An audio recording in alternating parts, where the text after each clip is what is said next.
Il-Knisja ta' kull sena 50 jum wara l-Għid tiċċelebra Għid il-50.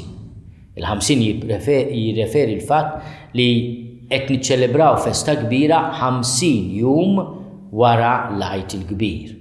U f'dan il-mument, f'lejt il-50, aħna nfakru il-miġġija tal-Ispiritu Santu fuq id-dixxipli miġbura madwar Marija Om Ġesu.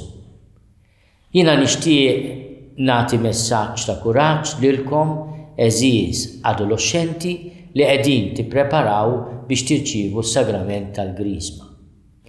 L-ewwel nixtieqkom tapprezzaw il-fatt li intom insara, irċivejtu il-Magħmudija, li intom immarkati bis-sinjal tas-salib ta' Ġesu, li intom tistgħu tagħmlu talba għażiża lina u kull ma tagħmluh fl-isem tal-Missier u tal-Iben u tal-Ispiritu Santu. L-Ispiritu Qaddis tal-Mulej, l-Ispiritu ta' Ġesu, għandu isem ieħor sabiħ ħafna li huwa l-Ispiritu Paraklitu. Imma tgħidli din il-kelma tqila xi tfisser? Hija kelma li ġejja mill-Grieg Parakletos, bil-Latin biex nikkomplikaw nara l-ħajja advocatus, avukat, xi ħadd li huwa msejjaħ ikun ħdejja. Ma nafx jekk x'għad minnkom kellu xi ċans ftit ta' snin ilu jara it-tieġ li kien hemm bejn il-Prinċep Harry u l-mara tiegħu Meghan. F'dak it-tieġ sabiħ kien hemm song li laqtitni ħafna, jisimha Stand By Me. Hija song antika ħafna.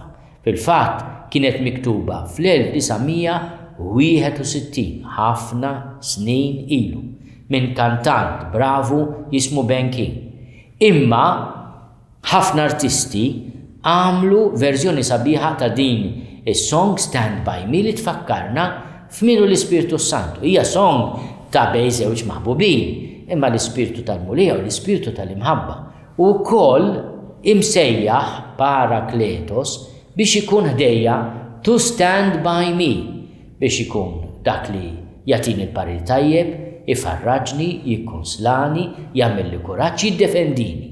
Għalhekk ukoll ngħidulu l-avukat l-Ispiritu Santu li se tirċievu u nixtieqkom tixxenqu għal dan id-don u dak li se jgħinkom tgħixu l-ħajja nisranija tagħkom. Nixtieq permezz ta' dal-messaġġ inwassal lil kull wieħed waħda minnkom il-barka pastorali tiegħi. U tinsewx l-Ispiritu Santu li se tiġibu fil-Grisma u dak li se jkun magħkom dejjem.